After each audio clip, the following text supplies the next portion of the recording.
Sinabi ko na nga, hindi ko opinion dito. I am Then it's your option, sir. It is what you wish to happen.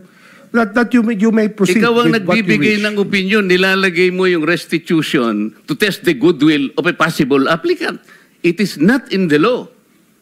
Unless you are able to point out the provision of law that it come before. Hindi ganun eh. Sabi mo na nga, and we admitted, impliedly instituted ang civil life. Tingnan nyo yung mukha niya. Nakasmile na lang siya. Kasi sunog siya eh. Hindi po batas ang pinag-uusapan. Wala ho tayong pakialam sa batas na yan. Wala silang pakialam sa batas. Wala kang pakialam sa batas? Bakit? This is a disgrace to you. Senador ka. Ha? Wala kang pakialam sa batas? Senador ka? This is a disgrace. Disgrasya po tayo dyan. Kayo yung gumagawa ng batas tapos hindi nyo isusunod ang batas? What's happening to the world?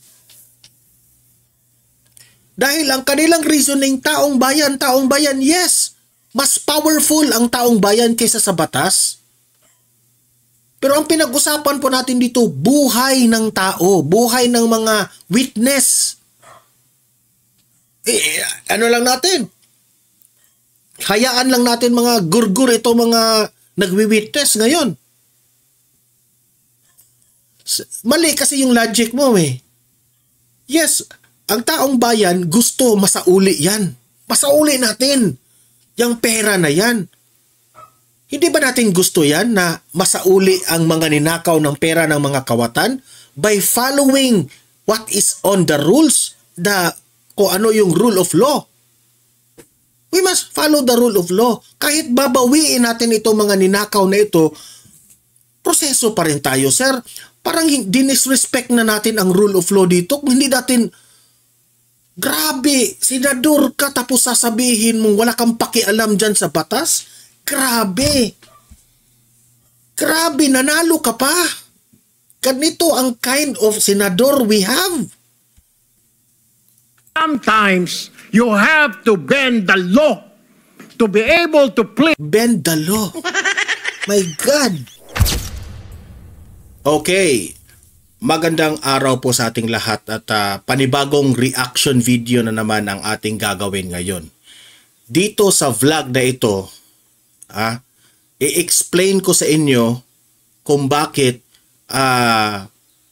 itong ating Senado ngayon ay hindi ko na maiintindihan ang kanilang utak. Kasi po, sa video na ipapakita ko sa inyo mamaya ay isang video na pinatunayan ni Senator Marcoleta na mali-mali itong mga desisyon ni SOJ Remulla, itong si Bonjing Remulla. Si Marcoleta ay sumusunod lamang sa batas. Very clear eh. At hindi ko naiintindihan na itong mga senador na ito, kinampihan pa nila itong si Remulla. Ang reasoning ni Remulla, goodwill. Ang kay Remulla, ang kay Senator Marcoleta, doon tayo sa batas.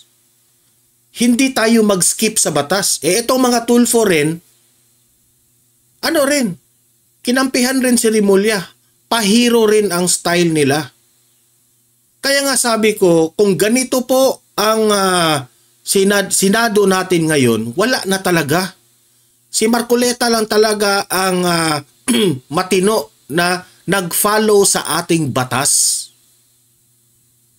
Sila, inirason pa nila na galit na ang taong bayan dahil ninakaw ang mga korupsyon, kaya hindi na tayo, we have to bend the rules raw ng batas.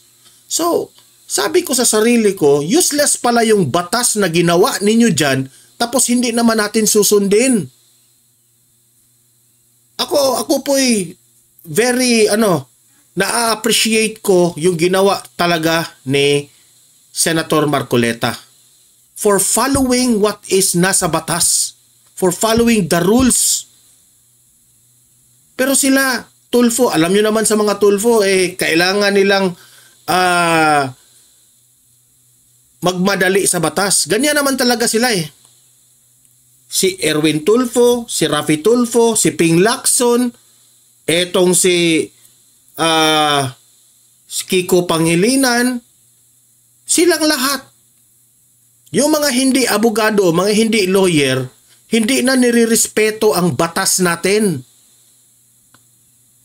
Pati ito si Kiko Pangilinan, hindi ko nga maintindihan ni Rimulya na lawyer siya, hindi niya sinunod ang batas.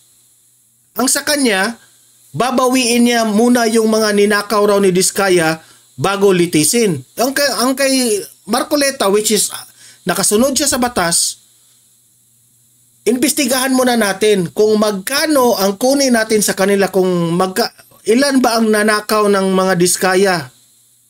Kasi ang pinag-uusapan po dito, ang mga Diskaya po nag-a-apply ng Witness Protection Program dito kay Rimulya.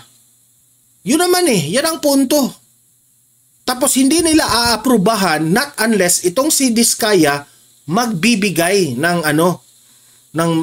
di umano yung ninakaw nila sa taong bayan, ibigay mo na. Hindi yung ganyan yung proseso mamaya i-explain ko yan mamaya. Yun po ang mga pag-uusapan natin ngayong araw na ito. Okay? Pero bago ang lahat, help me po muna na i-like at saka i-share itong video na ito para guys kakalat ito sa taong bayan. Okay? Sabay-sabay muna tayong mag-like and share sa Donmar TV. Itong video na ito, like and share. 1, 2, 3, go! Okay, naka-like and share na ba lahat? And also guys, sa mga bago pa lang dito sa aking channel, mag-subscribe na po kayo para lagi kayong updated sa ating mga balita. And at the same time, yung mga cellphone ninyo, ma-notify yan kung meron tayong breaking news, bagong uploads, o kung nagla-live ang ating channel. Ma-notify kayo lahat dyan. Kaya mahalaga po na mag-subscribe tayo sa Donmar TV. 1, 2, 3, go! Ayan, nakasubscribe na ba lahat? Okay. Pero, eto, bago natin i-play yung video sa debate na ni Senator Marcoleta na sinunog niya itong si SOJ Rimulya. Bago ko yung ipapakita ito muna, magko-comment muna tayo dito. Ayan. Sabi ni Vice Ganda, hinahamon ka namin Pangulong Bongbong Marcos. Kung gusto mong magkaroon ng magandang ligasiya, ang pangalan mo, ipakulong mo lahat ng magnanakaw. Tama naman si Vice Ganda dito, di ba? Pero, ang sa akin lang, Vice Ganda, bakit hindi niyo hinamon si Bongbong Marcos na mag-resign? Alam niyo ba kung bakit? Ito yung sagot ni Sasrugando, which is, kung matalino si Vice, ay maraming nagsasabing matalino raw si Vice. Matalino ka man kasi mabilis kang mag-isip. Pero, sa mundo ng politika, Vice, wala kang alam. Yun lang ang masasabi ko Sabi dito ni Sasrugando, Vice Ganda wants BBM to lead the fight against corruption. Yet, BBM is the one who signed and approved the most corrupt budget in the Philippines history. Diba? Disunog ka dito, Vice Ganda. Bakit mo kailangan pang hamunin si Bongbong Marcos na ipakulong mo ang mga kawatan sa gobyerno? In the first place, Vice Ganda, hindi na sana kayo nagrarally dyan kung si Bongbong Marcos hindi naging presidente. Di ba? So, bakit ka ba nanawagan na ipakulong ang mga magnanakaw sa gobyernong ito? Nananawagan ka sa presidente, di ba?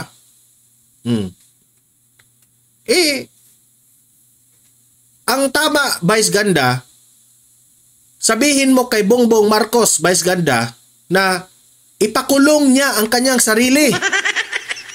Bakit? Kasi si Bongbong Marcos lang naman ang nagpirma at ang nag-approve sa most corrupt budget sa kasaysayan ng bansang Pilipinas. So useless, Vice Ganda, yung panawagan mo. Inutusan mo ang Pangulong Bongbong Marcos para ipakulong itong mga kawatan sa gobyerno. Siya rin yung pinaka-mastermind na pumirma dyan sa corrupt budget. In the first place, Vice Ganda, bakit niya pinirmahan yan? Diba? So you might as well, baka gusto mong baguhin ang statement mo, Vice Ganda.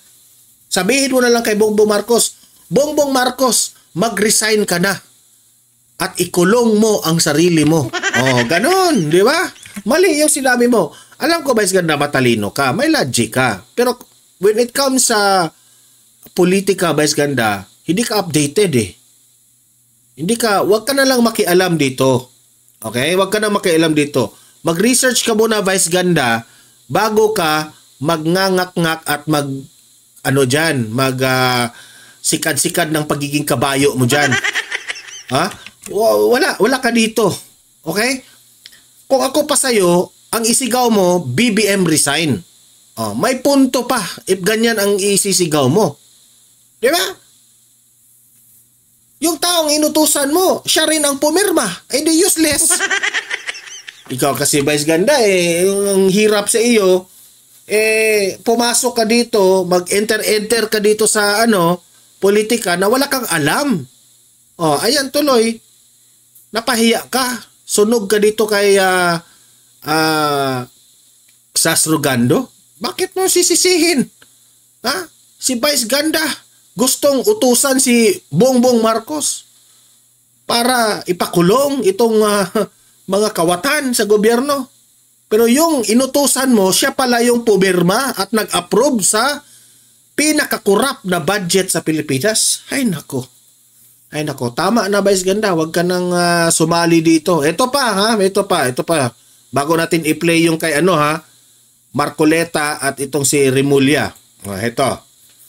Malacanang says Singson may face raps for inciting to sedition. Kasi may sinabi kasi itong si Chavit Singson na may natuklasan siya, di umano na yung mga bata raw na nanggugulo doon sa rally ay funded raw ng Liza Araneta Marcos.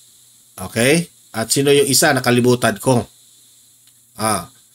So, former Ilocos Sur Governor Luis Chavit Singson should be investigated for inciting to sedition after he called on the students to skip school and lead a revolution against corrupt, Malacanang said on Monday.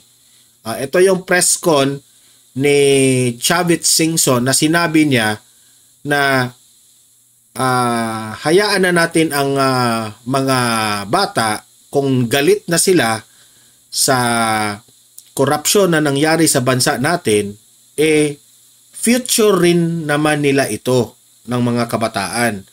We have to act now para sa future ng kabataan. So, may karapatan po ang mga kabataan na magalit at kung anong gawin nila sa gobyerno kasi that concerns their future. Tama rin naman si Chavit Singson. Nung nagpa-interview, nagpa-press itong si Chavit Singson, wala naman akong naalala na nag-inciting to sedition siya. Wala naman. Ewan ko lang sa mga eksperto yan ang sa Malacanang. Ang komentaryo ko dito, alam nyo Auntie Claire Castro at kayong mga nasa Malacanang na defend dito sa Pangulo ninyo na si BBM, instead na gumawa na lang kayo ng solusyon sa problema ng corruption, heto kayo, nakabantay kayo kung sino yung mga taong nagkikriticize sa inyo. Hayaan nyo na. Matanda na yan. Si Chavit Singson. Hayaan nyo nang mag-express siya sa kanyang opinion sa nangyayari ngayon. 'Di ba? Kasi at the end of the day, gusto niya ang kanyang opinion para rin sa kabutihan ng ating bansa. Why do you have to face, gagawa pa kayo ng legal action laban dito kay Chavit Singson? Nagsasayang lang po kayo ng oras at pera ng taong bayan. You might as well, instead yung mga tinutugis nyo itong mga nagkri-criticize sa gobyerno, tumutok na lang kayo sa problema ng bansa natin. Tumutok na lang kayo. O ano problema natin? Yung pinsan ng Pangulo at yung si Zaldico, let them come out. Presidente siya ng Pilipinas. Kapag si Duterte at si Kibuloy ang gusto nilang hulihin, mahuhuli ka agad. Pero itong si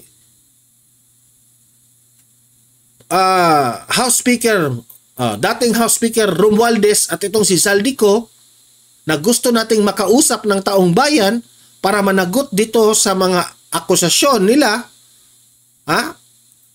accuse muna hindi tayo direktang sabihin natin magnanakaw si Zaldico at si Martin Romualdez. Accusation against Martin at itong si Zaldico. Bakit sila tago ng tago ngayon? Bakit hindi sila haharap sa media at magpaliwanag sa kanilang sarili? Bilang ikaw, PCO ng Pangulong Bongbong Marcos, sabihin mo yan sa Pangulo mo, Auntie Castro. Ipatawag niya kagad. He has the power to do that. Napaka-unfair Yung si Kibuloy at si Duterte na matino na nagserbisyo sa ating bansa, ipinakulong ninyo. Pero itong mga kawatan sa gobyerno, wala kayong ginagawa. Mas tinutugis nyo pa yung mga nag-criticize sa inyo ngayon. Ito yung ito yung kasunod na balita niyan. Panoorin natin. Tukoy na raw ng gobyerno ang mga nasa likod ng karahasan at kaguluhan sa gitna ng kilos protesta sa Menjola kahapon. At live mula sa Malacanang, nasa frontline ng balitang yan. Ang problema ng Malacanang ngayon, kung sino yung nagpasimuno sa kaguluhan sa rally. Yun ang problema nila ngayon. Pero hindi sila nagpo-problema kung paano nila ipasagot ni Zaldico at ni Martin Romualdez yung problema natin sa Pilipinas sa korupsyon. Mas pinoproblema pa nila ito. Maricel Halili, Maricel, ayan nga, narinig natin si Mayor... Why can't you understand na galit na po ito mga bata na ito? Dahil sa mga pagnanakaw ng mga kasamahan nyo dyan. Pomerino, may sinasabi na posibleng kilala na nila. Ano naman ang pahayag dyan ng Malacanang? Alam mo, Ruth, ang sinasabi kanina ni DILG Secretary John Vic Remulla, posibleng may kinalaman dun sa gulong nangyari kahapon sa Menjola, local terrorists. Tama ka, tukoy na nila kung sino-sino daw yung mga posibleng grupo. It might be, kasi nakisali na rin yung mga terorista dyan O taong involved dun sa panggugulo kahapon, pero minabuti nilang wag munang pangalanan ito. Pero ang malinaw daw, may intention daw ang mga nanggugulong ito kahapon na dumiretso sa Malacanang para sunugin ang palasyo. Bagamat may intention, mahirap naman daw na gawin ito dahil nakahanda naman daw ang pamahalaan para bantayan. Ang sinasabi ni Secretary Remulla, ang malinaw na indikasyon ay nung nagsasalita yung isang nagdumalo sa rally sa Liwasang Bonifacio kahapon, hawak-hawak ang mikropono kung saan ay ipinapaalala doon sa mga nagrarally na huwag kakalimutang magdala ng kanilang mga lighter. Maigi naman daw at naagapan ito dahil bantay sarado rin naman daw ng PSC at ng pulis ang paligid ng area na ito. Ang sinasabi ng DILG, yun daw mga bata o menor de edad na naaresto kahapon, hawak na ngayon ang DSWD, habang yung mga matatanda naman o yung maituturing na adult, posible daw maharap sa ilang mga kaso kabilang na ang arson, grave physical injuries at inciting to sedition. Pwede rin daw ang violation sa Terrorism Act. Base sa tala ng DILG, nasa 95 yung police personnel na nasaktan kahapon, pero wala raw ni isa na nagpaputok ng barel. Narito ang bahagi ng pahayag ni DILG Secretary John Vic Remulla. We had in the intel report, and that's why an additional phalanx of security. Tingnan nyo, yan ang problema nila. Itong mga bata na nagagalit. Sino raw ang pasimuno? Oh, yan ang problema nila. Ako pa sa inyo, sir, problemahin nyo, nasaan na si Saldico at si Martin Romualdez na dapat nilang sagutin ang mga akusasyon laban sa kanila. Was introduced into the roads leading to Malacanang. We knew that they would try, they would attempt. We knew that we had the suspicion that they would use violence. Pero ang directive talaga ng ating Pangulo is use maximum tolerance. We will not allow anarchy to prevail over the government.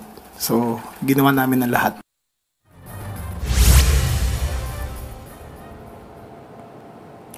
Pero bago pa man ang gulo, may mga hacktivists na raw na naka 1.4 million attempts na pasukin ang mga website ng gobyerno. 19 na website ang napasok nila pero agad din naman ulihin nyo yung mga grupo nila ilago dyan. Yung yung grupo nila ilago yan eh. Manong natanggal. Duda ng DICT.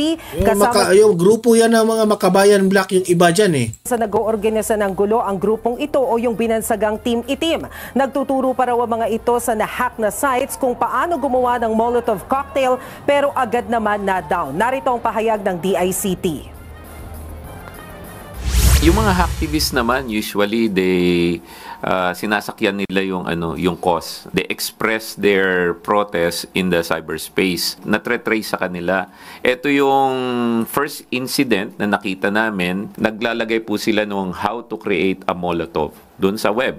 Hindi nyo lang masyado nakikita dahil I'd like to acknowledge po yung mga social media platform, they proactively take it down. Sila rin po yung, hindi ko na sila yung nagko-compromise ng mga privacy ng mga tao, pinopost sa web.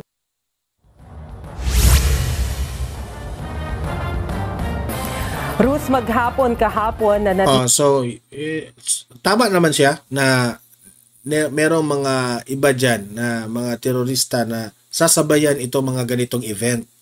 Hindi lamang daw sa isang secured place si Pangulong Bongbong Marcos dito sa Malacanang. Sabi ni Secretary Remulla. Pero yung iba talaga dyan yung mga Gen Z, galit talaga yan sa nangyari ngayon. Every 20 minutes nag-uusap. Nakita ko mga bata Sila ng Pangulo para makakuha ng update sa sitwasyon sa labas pero malinaw daw ang direktiba ng Pangulo, maximum tolerance para sa mga maximum tolerance raw.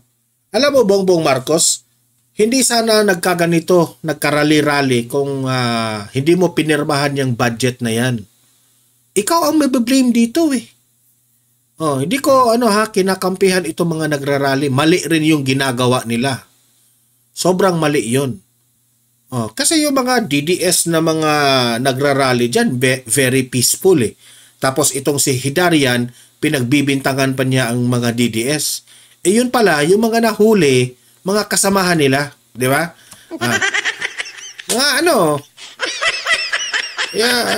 Kasamahan nila Ilago ba? Ng mga Makabayan Black. Sino nyo? Si Ilago? Pumunta doon. Pumunta sila doon sa kung saan nakulong yung mga kabataan eh. Anong ibig sabihin doon? Sabi nga yung iba, sila, hindi ako nasabi ha. Ano yan, Ilago? I-recruit na naman? Sabi nila, wala akong dyan. That's their opinion. Sagutin mo yun, Ilago, ang mga tanong ng taong bayan. Kita ko sa comment section eh. Alam nyo, ang solusyon dito sa problemang ito, BBM resign. Ipa-resign na lang si Marcos.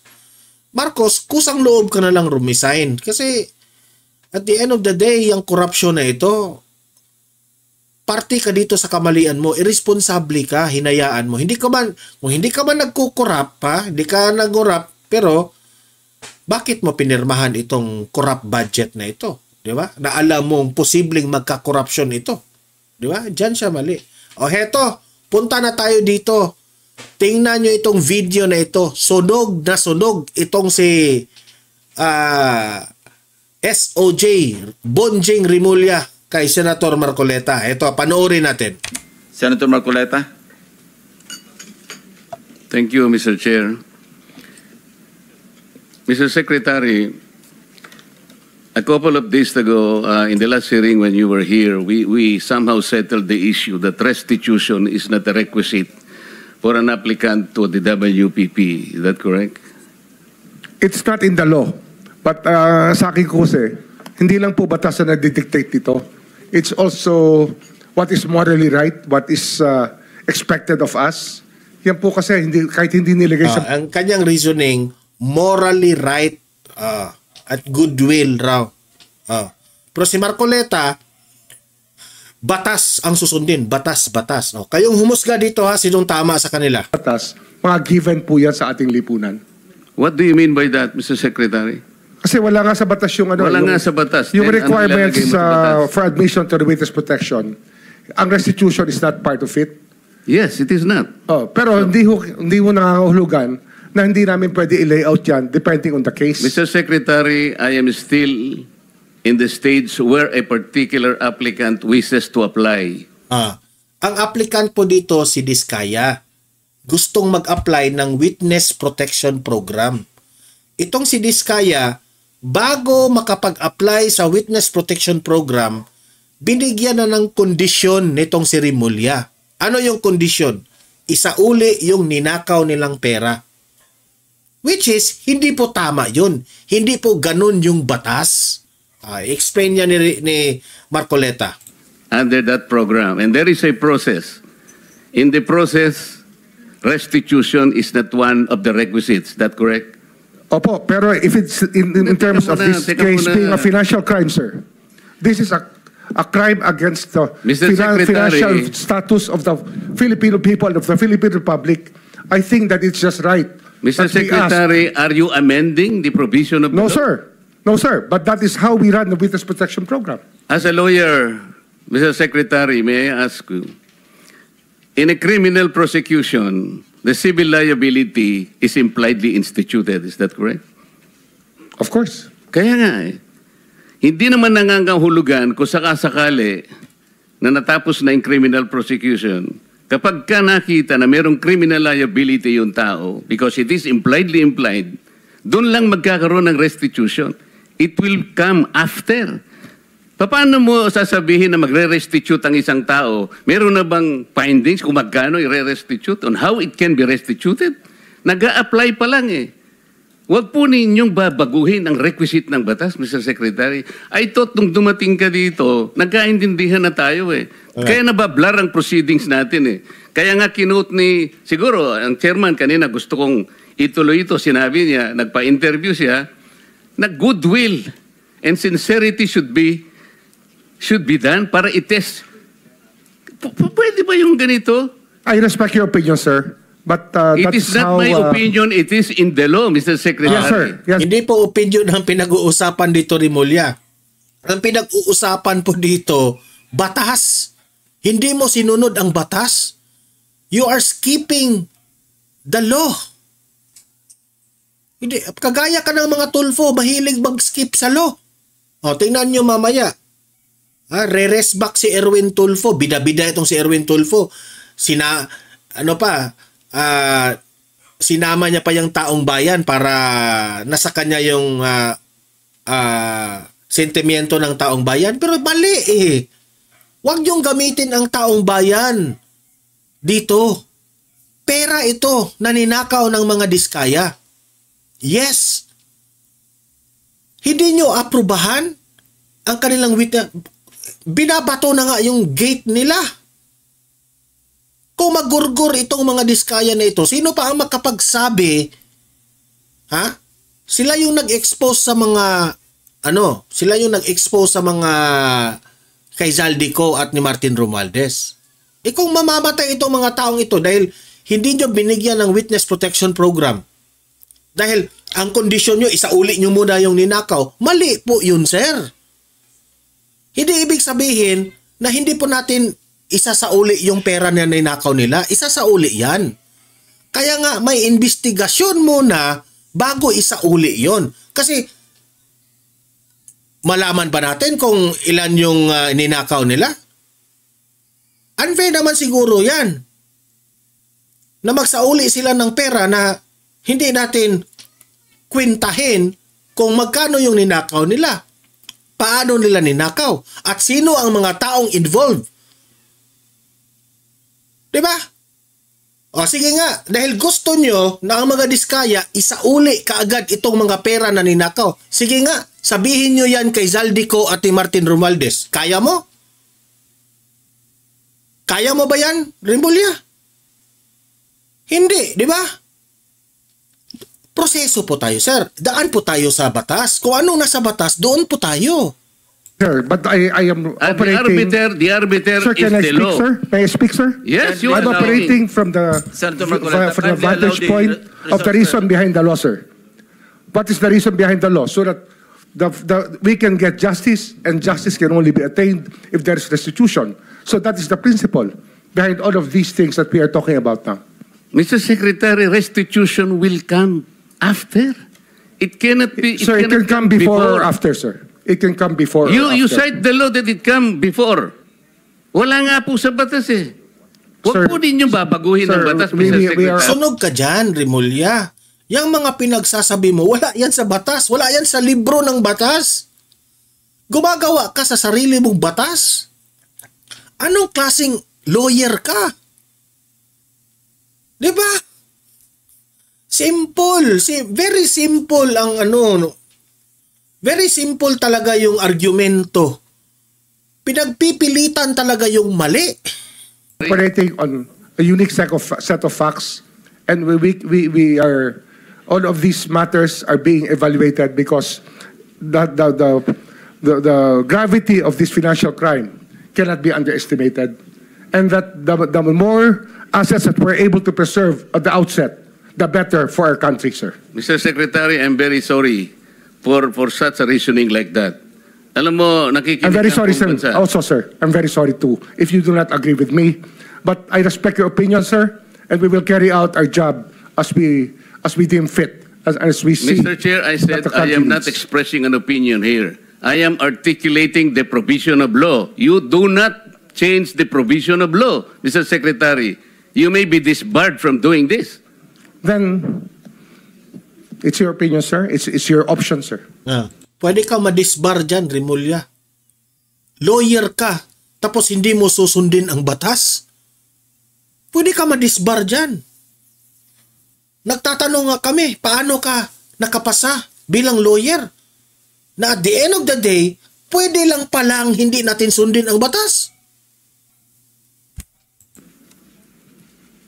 Sinabi ko na nga, hindi ko opinion dito. I am Then it's your option, sir. It is what you wish to happen. That you may proceed Ikaw ang with what you nagbibigay wish. ng opinion, nilalagay mo yung restitution to test the goodwill of a possible applicant. It is not in the law. Unless you are able to point out the provision of law that it come before. Hindi ganun eh. Sabi mo na nga, and we admitted, impliedly instituted ang civil life. Tingnan nyo yung mukha niya. Nakasmile na lang siya. Kasi sunog siya eh. Niratratan siya ng katotohanan ni Marcoleta. Tingnan nyo. Yan ang mukha na mataas yung pride. Sinunog ka eh. Ayaw mo lang aminin na nagkamali ka doon sa sinabi mo. Diba? Yung tao nag-a-apply ng witness protection program kasi gusto niyang sabihin ang lahat. Sinong involved? If these are big fish na ibubulgar ng mga Diskaya, so be it.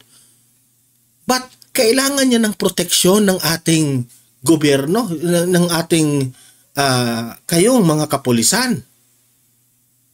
Kailangan niya ng proteksyon. Binabato na nga ang kanyang pamamahay. Now, kung itong mga taong ito, magugurgur ito, paano na? Sino na ang magsasalita? Ang gusto niya ay hindi kayo basta-basta makapag-apply ng mga witness protection program. Not unless isauli nyo ang ninakaw nyo. Mali yun, sir. So paano? Are we for the truth? Bakit natin iniiwasan ang mga Diskaya? So, it will be unfair on the part of Diskaya na magsasabi sila na kung sino ito binigyan nila ng pera tapos magugurgur lang sila kasi wala silang witness protection program. Hayaan lang natin silang magurgur sila. Tapos, kapag magurgur na, wala nang makapagsabi, wala nang ebidensya. Tapos na. Sinong masaya? Yung mastermind na naman ng pagnanakaw na ito. Diba? Ano ba talaga? Itong gobyernong Marcos na ito, ano ba talaga tayo? Are we for the truth? Gusto ba natin talagang matuklasan kung sino yung mastermind sa pagnanakaw at isolve natin yan para maiiwasan ito in the future generation? Ano, tingnan yung smile ni Remulla. Guilty ka dito dahil mali ka sa mga binabanggit mo sa media. Ikaw kasi sat-sat ka ng sat-sat sa media na hindi mo na alam, na hindi ka na sumusunod sa batas. Ayan o, yung mukha mo, nasunog ka kay Marcoleta. But this will come eventually after the court has pronounced kung magkano ibabalik niya kung meron man. Not before. Thank you, Mr. Chair. Are you done, Senator Marcoleta? Tingnan nyo ha, very obvious na mali doon si Remulla. Sunog si Remulla doon dahil hindi niya sinunod ang batas. Okay? Very obvious yun. Obvious na obvious. Tingnan nyo itong video na ito kung papaano kinampihan nila itong si Remulla. Ito mga galamay ni Marcos. Ito. Tingnan nyo paano nila kinampihan. So next in line is Senator Padilla. Please limit your question kay Secretary Remulla. Apo, gusto ko lamang pong sabihin kay Senator Robin ha. Ito rin yung masasabi ko sa inyo, Senator Robin. Kayo na lang dalawa ni Senator Bato dyan ang kakampi ni Remulla. Tulungan nyo na, ni Remulla, kakampi ni Marcoleta. Tulungan nyo naman. Tulungan nyo naman kasi pinagkakaisahan na si Marcoleta dyan eh. Kahit nga minority kayo, lumaban kayo. Robin Padilla, mag-ano ka naman, Robin, magkasalita ka naman. Di ba? Pangalagaan na lang po si Engineer Henry Alcantara. Yun lang po. Opo, salamat po. Thank you. Senator De La Rosa. Thank you, Mr. Chair. Point of clarification lang ito sa akin, Mr. Chair, dahil ito mga diskayas, para mukhang nagbigay na ito ng affidavit in the previous hearings. Gusto natin na may resulta kaagad ito investigation natin.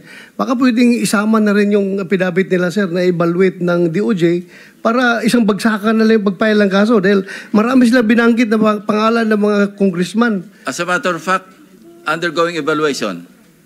By whom, Mr. Chair? DOJ. DOJ on So we met with them already and we will meet again with them tomorrow. Kasi nawala nga yung kahapon, sir. No? We lost the time yesterday. We were supposed to meet yesterday. Hindi lang po natuloy. Yes, sir. Mr. Chair, just para mas maganda kung isang bagsakan na makuha na sana lahat yan, mapaila na kaagad. Opo. Mas maganda. Thank you. Thank you lang, Mr. Chair. Thank you, Senator Rapi. Tingnan niyo itong si Senator Rafi Tulfo ha. Ito yung sinasabi ko sa inyo na ang mga Tulfo hindi rin sumusunod sa batas. Mag-skip sila sa batas. Tingnan nyo. Mr. Chair, to Secretary Remulla, wala nga talaga sa batas yung bang magsoli muna ng pera para ikaw ay mapasok sa WPP. Pero kung pagbabasehan natin yung kagusto ng taong bayan, ang gagalitin mo. Ginamit niya ang taong bayan ha. Ginamit niya ang taong bayan. Tingnan niya yung kabalastugan itong mga taong to. Gagamitin ang taong bayan para hindi raw sundin ang batas. Hindi naman sinabi na hindi yan masauli yung mga perang ninakaw nila. Masauli yan. Pero susunod tayo sa batas. Yan ang point ni Marcoleta eh. Galit ng taong bayan na gusto nilang magpakita in goodwill yung accused bago siya mapunta sa WPP. Siguro mas maganda kung sundin natin yung kagusto ng taong bayan, right? Opo. Thank you, Mr. Chair. Mr. Chair. Yes, sir. Alam na, Des. Marcos, ikaw na. Ikaw na talaga, Marcos. Ang galing talaga ni Marcos, no? Ang galing talaga. So, I would like to manifest that. So, ito pa, Erwin Tulfo, bida-bida rin. Tingnan nyo yung kanyang acting dito. Hindi ko alam kung nakikinig ho tayong lahat yung sigaw ng taong bayan na libo-libo sa People Power Monument sa Luneta, hindi lang po pagnanakaw, they were also shouting, ibalik yung pera nila. And I believe the Secretary of Justice heard that. And I believe Malacanang heard that. Kaya nga po, dito po sa mga kontraktor, mga opisyal, isole ninyo ang pera ng taong bayan. Hindi po batas ang pinag-uusapan. Wala ho tayong pakialam sa batas. Wala silang pakialam sa batas. Wala kang pakialam sa batas? Bakit? This is a disgrace to you. Senador ka. Ha? Wala kang pakialam sa batas? Senador ka. This is a disgrace. Disgrasya po tayo dyan. Kayo yung gumagawa ng batas tapos hindi nyo isusunod ang batas? What's happening to the world? Dahil ang kanilang reasoning, taong bayan, yes, mas powerful ang taong bayan kaysa sa batas. Pero ang pinag-usapan po natin dito, buhay ng tao, buhay ng mga witness. Ano lang natin? Hayaan lang natin mga gurgur ito mga nagwi-witness ngayon. Mali kasi yung logic mo eh. Yes, ang taong bayan gusto masauli yan. Masauli natin yung pera na yan. Hindi ba natin gusto yan na masauli ang mga ninakaw ng pera ng mga kawatan by following what is on the rules, kung ano yung rule of law? We must follow the rule of law. Kahit babawiin natin itong mga ninakaw na ito, proseso pa rin tayo, sir. Parang dinisrespect na natin ang rule of law dito. Hindi natin, grabe, senador ka tapos sasabihin mong wala kang pakialam dyan sa batas? Grabe. Grabe, nanalo ka pa. Ganito ang kind of senador we have. Sometimes, you have to bend the law to be able to please. Bend the law. My God. Please the people. Mas mataas po ang taong bayan sa batas. Am I right, Secretary Remulla? Yes, sir. Mr. Chairman. May pa ganon-ganon pa siya. Hindi yan i-epekto sa amin. Matalino ng taong bayan ngayon. Thank you, Mr. Chair. Second round, Senator Pangilinan. Just to lower the decibels and the stress that comes with high emotions. Si Ginoong Secretary Remulla, si Ginoong Hernandez halimbawa, sinurrender na sa ICI yung ilang vehicles at sinasabi niyang willing pa siyang mag-surrender ng Lamborghini. I mean, that's his voluntary act. If Engineer Alcantara will do the same voluntarily as a sign of goodwill. Pwede yon, voluntary. Pero wag natin pilitin na hindi kayo maka-apply ng witness protection program kung hindi nyo isauli. Yun yung mali ni Remulla eh. There is no law that prevents him from doing that. So therefore, we this restitution issue, while it is the law, does not prevent the government from being broader, mas malawak ang kanyang pag-implementa ng mga programa at mga batas, lalo na pag voluntary ang pagbigay ng mga malalaking, yung mga mamahaling sasakyan, voluntaring ilabas itong isurrender ang mga pondo, etc. Hindi po ba? Opo. Sa karanasan ko kasi, pag inintay po natin yung court judgment na maging final para isurrender po ang lahat, baka puti na mga mata natin, wala pa hong nangyayari. Kaya habang maaga po, we try to get as much para maibalik na po sa taong bayan yung dapat hong ibalik. In fact, yung pagbabalik is a sign of cooperation, which... Hindi naman, actually si Senator Marcoleta, hindi siya tutol na hindi isauli. Isauli yan. Pero proseso. Diba? Wag yung hindi ka maka-apply ng witness protection program kung hindi mo isauli. Mali yun. Yun ang argumento ni Marcoleta. Dito, itong mga senator na ito, ipinamukha nila na mali si Marcoleta dito ha. Tinitwist nilang issue. Tinitwist nila na mali si Marcoleta. Na ayaw ni Marcoleta na ibalik yung ninakaw. Hindi ganoon. Yung kay Marcoleta, aprobahan nyo muna na maging witness, na mapasok siya sa Witness Protection Program. He is after sa buhay nitong mga witness na ito. Sila, masauli yung pera, masauli yung pera. The courts will eventually consider when it sentences or if it provides the exemption and the immunity. Hindi po ba? Opo. So that should guide itong ating mga testigong nais mag-apply sa Witness Protection Program. Kapag kayo ay nagko-cooperate, ito ay magiging senyales sa ating korte na maaring ma-grant ang exclusion. Mali talaga sila. Na ito raw mga resource person na gusto nilang pumasok sa Witness Protection Program ay isauli na kaagad nila. Paano natin, ito delikado ito ha? Alam nyo ba kung bakit? What if itong mga taong ito ang isauli nila? Let's take for example 10 billion ang ninakaw nila. Example lang ito ha, 10 billion. Ang isinauli nila 5 billion lang. Kasi wala nang investigation eh. Sige, 5 billion lang ang isauli ko para lang makapasok ako sa Witness Protection Program. Yung 5 billion, meron pa rin sila. Yung nakaw. Kasi hindi nyo inimbestigahan eh. Yung kay Marcoleta, ang gusto nyo mangyari ni Marcoleta, ipasok muna natin siya sa Witness Protection Program. We have to protect them kasi mahirap na kapag magurgur sila, wala, ubos tayo. Tapos, imbestigahan natin kung magkano yung ninakaw nila. Saka isauli yung pera. Kung 10 billion ang ninakaw nila, 10 billion rin ang isauli nila. Diba? Pero yung style ninyo bulok na hindi kayo mag-follow sa batas natin, mas lalong delikado tayo dyan. Hindi nyo maintindihan eh. And exemption and immunity at the same time, kung may sentensya, pati iyon, mapapababa pa among others. For the record, Mr. President. Tama po. Thank you. Yes, Senator JB. Just last point before the second. Tapos na yan ha.